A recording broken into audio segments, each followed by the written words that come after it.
Anyway, that face still, oh my gosh. Just bring me something to eat and I'll magnanimously, I can't English, magnanimously let you off the hook. But no cheap stuff. That means everything priced vegetable and under. Really, if you're that hungry, you could always take the plummet down the road. If you ask Miss Flissons? I'm calling her Miss Flintstone, I don't know what to say there. If you ask Miss Flintstone really nicely and don't provoke her 6-month-old daughter, she said she'll make you apple strudel. Okay, Julianne, my dude, why are you fighting with 6-month-old infants? I'm gonna leave it be for now. I'm not gonna roast her. She's funny about it. I don't want strudel, I want meat. Every time I see my pillow, I think of the feathers inside, and then all I can think about are the roasted white partridges in cream sauce. I think I might need a new one soon. Has my man been eating her pillow at night? Oh god. She was considering eating her pillow. This was bad. I underestimated how hungry she was. I had to pull myself up and find her nourishment as a matter of urgency. The thought of explaining to the Chapel sisters how they were one pillow short made me despair. Fine, I understand. But you'll have to make do with whatever I get. That includes green things, or even carrots. That's funny. I said I'm hungry, not crazy.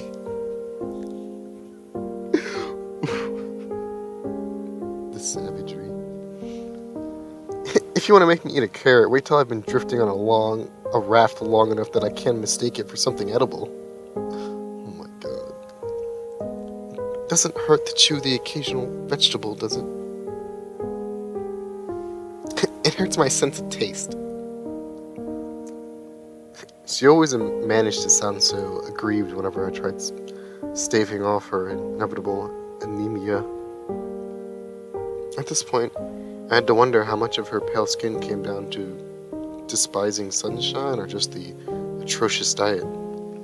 Well, don't go nibbling on any furniture while I'm gone, or the curtains. We don't want any of these things. We don't own any of these things, remember? You don't need to tell me that.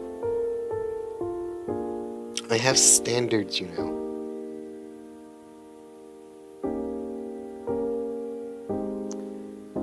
History will remember otherwise. Once she becomes famous for eating the plates that food came on. Anyway, nothing green or leafy, orangey and pointy, or priced vegetable and under. Nothing green or leafy, orangey and pointy, or priced vegetable and under. Understood. Julianne certainly was a picky eater in her own way. She only ever wanted things that were either detrimental to her health or to her finances. The sky. What a beautiful sky it is. Like all visual novels, just. How's it going, Sky? You doing good? Yeah, I'm sure you're doing great. I'm sure it's great up there. How about you, Cloud? You good? Yeah, I bet. Bright and beautiful afternoon. Meaning that something awful was going to happen. Whew. It seemed that no matter how vigorously the sun forced its warmth down on my back of my neck, I could only find myself walking further and further beneath a dark cloud. I blinked instinctively, shielding my eyes, and immediately felt ashamed at how unaccustomed I now was to the world of the living. Dude, I feel the same way when I wake up from a nap, like I actually just died. Is this her? It's Emily? She's cute. That's a nice design. It's quite as hell. When did I become like this? I thought she might be a bit older. She looks kind of young. Even vampires saw more daylight than I did. Right now, I looked as deathly white as Julianne. For all I knew, people likely thought we weren't living in the chapel, we were haunting it. I sighed, then followed it up with a yawn.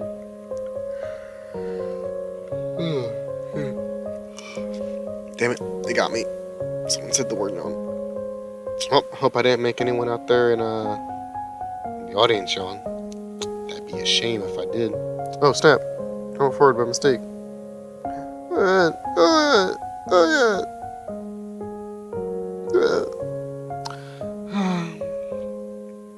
Stretching my back, I was immediately rewarded with an ever so quiet and ever so ominous crack.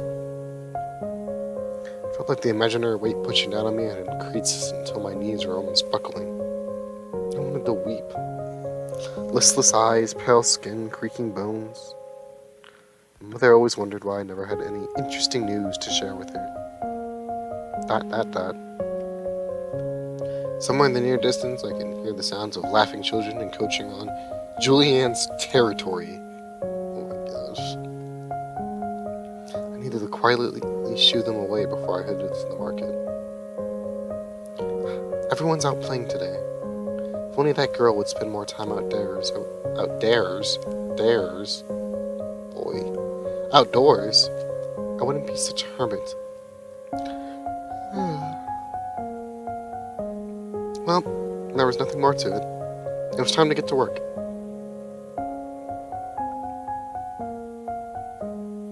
I shook my head and shuffled past as the stall owner pitched his wares to me.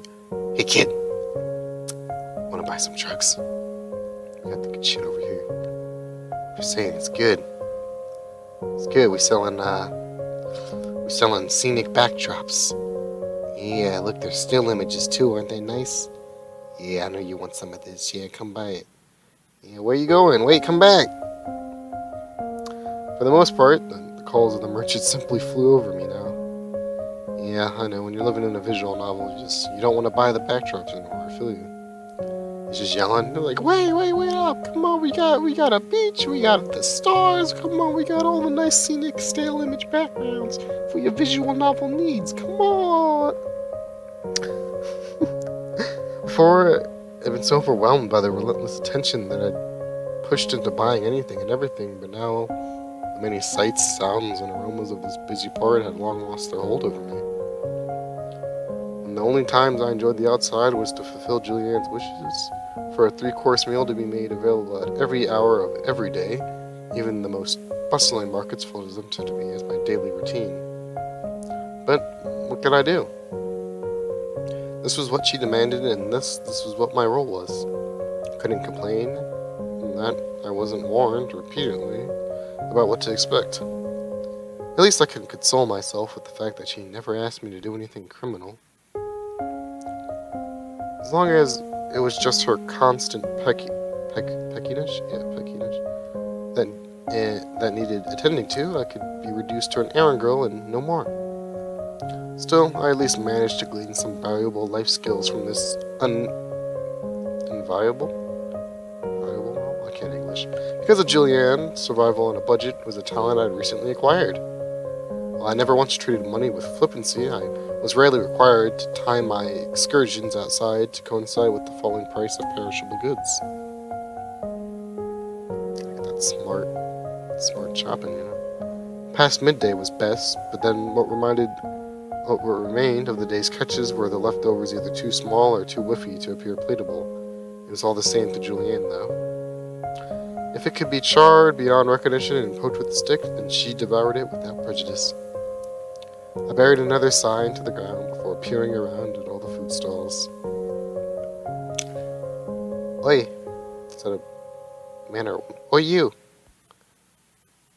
Girl with the shoddy armor. Ooh. What kind of voice do I want to give her? I want to make everyone different. You look like the unhappiest person here. Seriously, what's up with that gloom oozing from you? It's so thick I can barely breathe. The only reason there aren't gray clouds swimming above you is because you make them feel too depressed to stay. At least try polishing your armor or something to brighten your look. Not even penniless bandits would be interested in robbing you now. all of a sudden I was made to feel pity as someone directly behind me was being verbally harassed. Is not what was happening. ...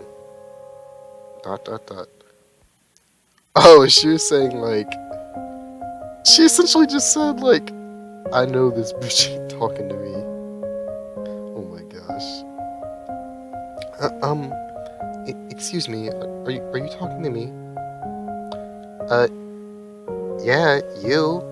The one with the miserable face? I don't know what's wrong, but spare a thought for the happy families enjoying the day out. They don't need to be reminded of how tragic life really is. I'm thinking about giving her like a lisp, I don't know why. Just kind of differentiate her voice. With an outlook like that, perhaps she was the one who needed perking up. Well, whatever. I need your help. Excuse me, but I believe you would be more successful in soliciting help from strangers by going straight to asking for help and skipping the judging part.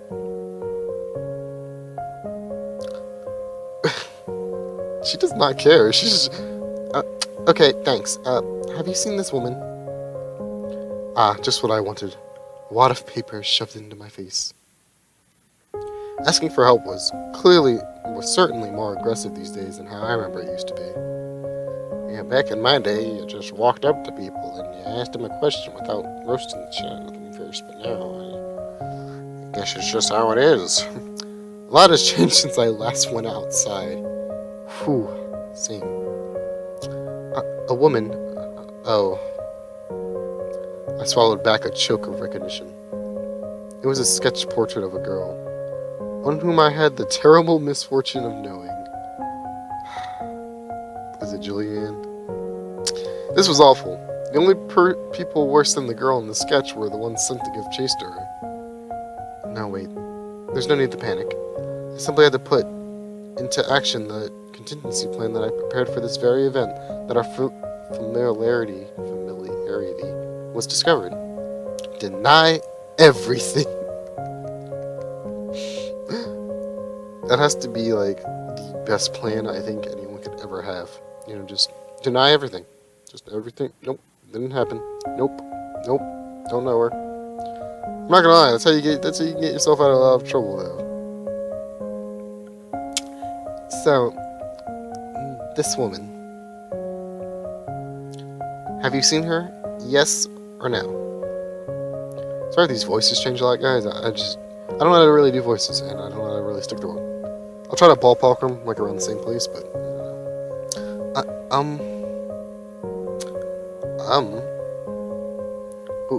What does that mean? I asked for a yes or a no, not a mumble. Have you seen her? No, I haven't seen her. Not today, not yesterday, and certainly not the day before that near the docks either. I don't know her. I've never dealt with her, and I reject any notion that I share any connection with her whatsoever. Whew, Emily, you are a top quality liar. 10 out of 10 would buy again. If she buys this, I swear, she better not. I swear. I see.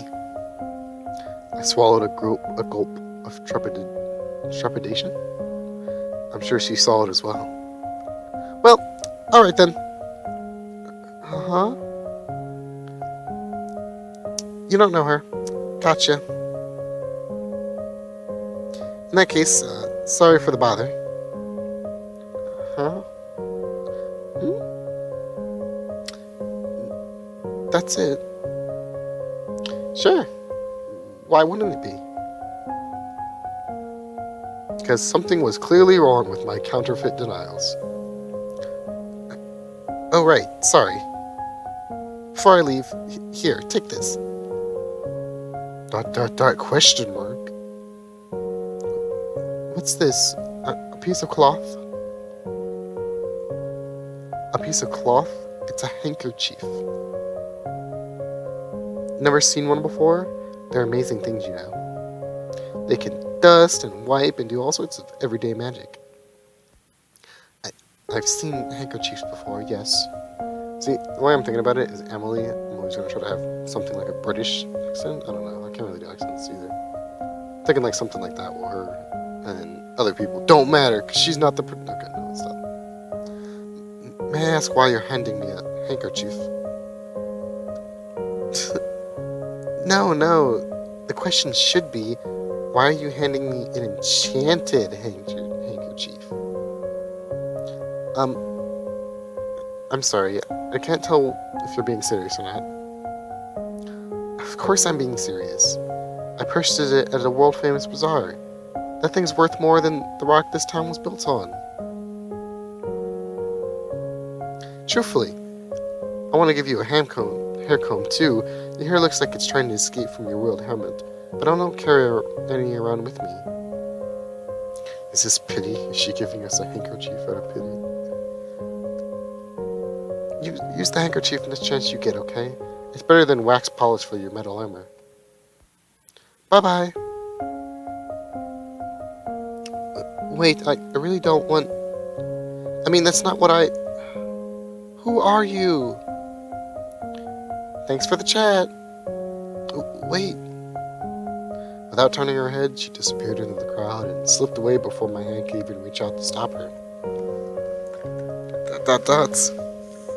More dots. Guess I'll just finish shopping. Peered up at the beautiful, radiant sky once more, all the while grasping the random handkerchief that a total stranger had just donated to me. It's going to be one of those days. Hope you guys are appreciating all this quality voice acting. Definitely quality. Returning to the chapel, I discovered a girl loitering at the top of the steps. Is it Juliana? Alternating between peering through the keyhole and shuffling between the two sets of windows, I could clearly see that she was waiting for anyone to come out. Frankly, this was a surprise. I figured Julianne had chased all the regulars away by now, but I suppose that even in a small town there was still the occasional, unsuspecting local I'd yet to apologize to. So this is a different ruddy little girl, I think. Readying my finest look of regret, I walked towards her, all the while announcing myself with the footsteps as heavy as my soul. Why do you look like Asuna? That is my first question. Second question, why are there so many girls? I don't know how to do a girl voice.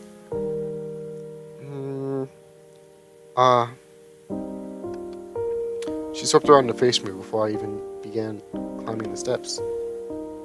Excuse me, can I have a moment of your time? I'm at a bit of a loss. I lowered the bag of sacrifices I've prepared for Julian's consumption. Oh my god. This girl that looks like Asuna, I'm about to give her like a stale voice, I think. I don't know, she kind of looks like that kind of person. I don't know, I'm just gonna go with it.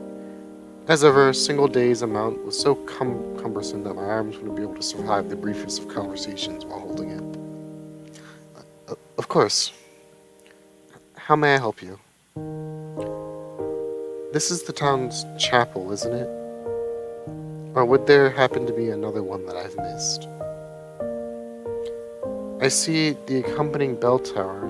It matches the description I was given, but the doors are locked and nobody's answering inside. Shouldn't noon services be occurring right now? I'm hesitant to knock harder in case I'm disturbing something important. No, this is definitely the town chapel, and it's the only one too. But I'm afraid the reasons the doors are locked is because normal services aren't running at the moment. Although, that's not to say they'll be running at any time later either. How come? The chapel is currently occupied. I mean, being used by somebody. In the meantime, the sisters have moved to the capital. I see. I had no idea. That does make the location more understandable. Excuse me? ...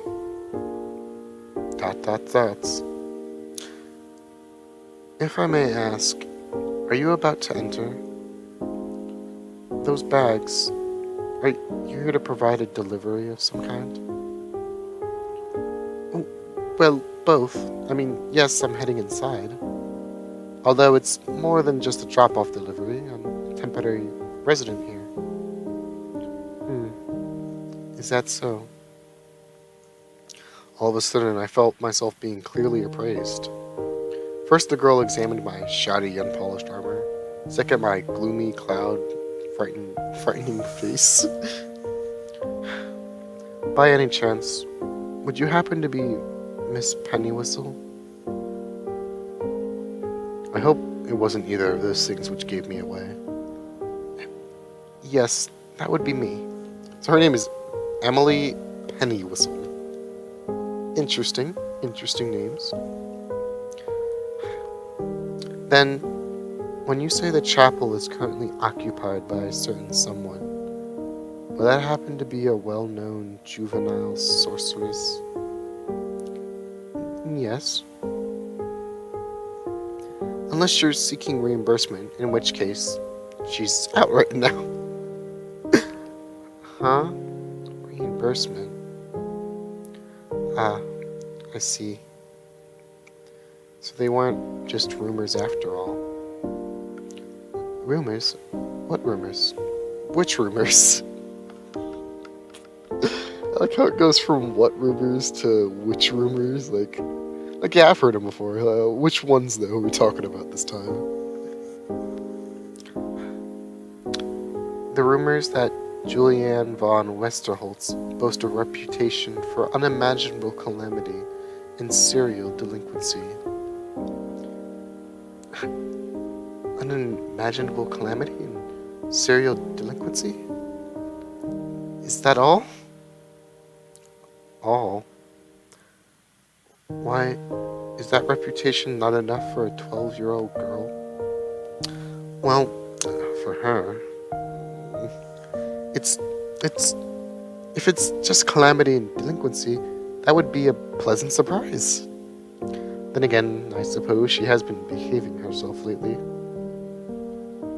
Maybe I should scrounge up some money for high-quality meat as a reward.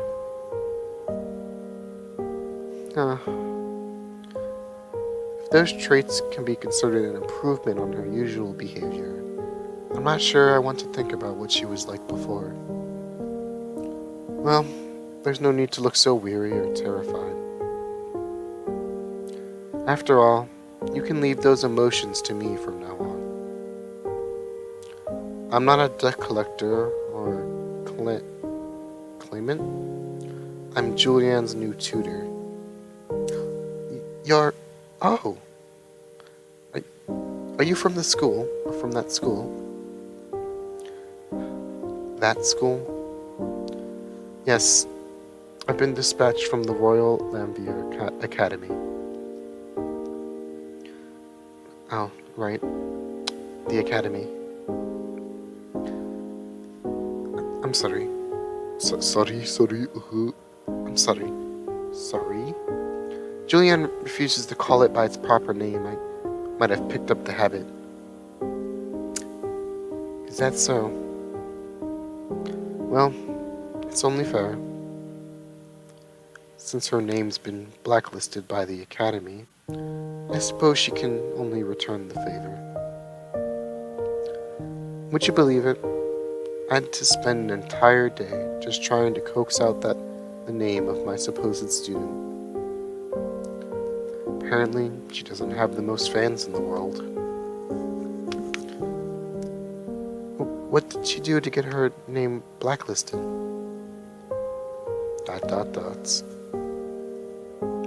Her public record consists of a few hastily scribbled and half-burnt notes from her past tutors. Do you really want to know? A part of me does, but a bigger part of me doesn't. Then I'll cede to the wishes of the majority.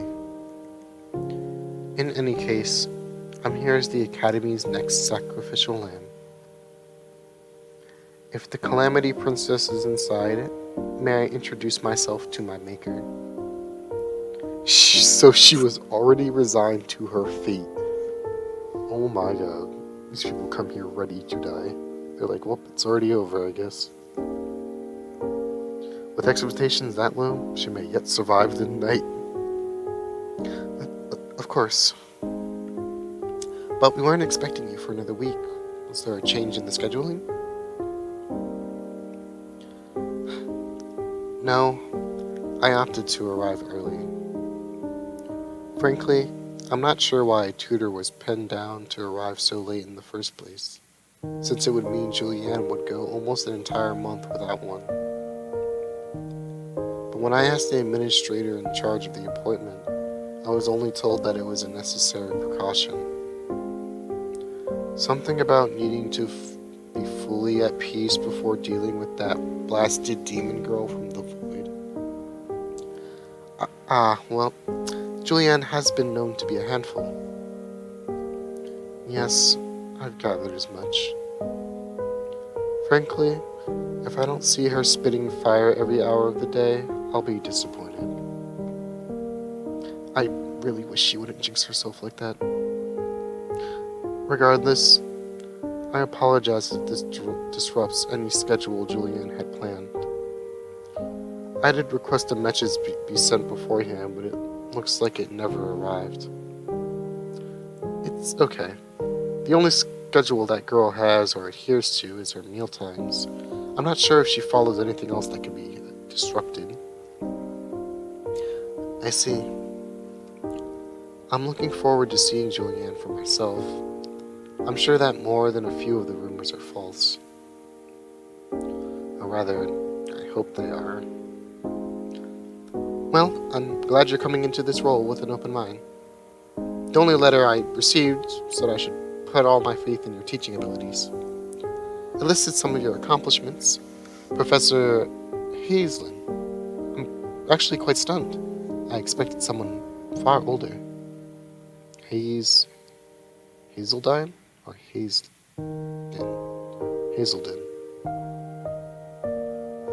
Professor Hazeldine? I'm gonna go with Hazelden. I don't know. As you should.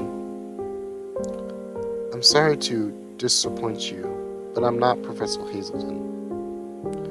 No wonder your name didn't update immediately. Huh? Sadly, Professor Hazelden has taken an unexpected and very sudden leave of absence. I'm here as her replacement. I marveled at Julianne's abilities. Now she could vanquish her teachers before they arrived. Her powers grew every day. Has something happened to Professor Hazelden?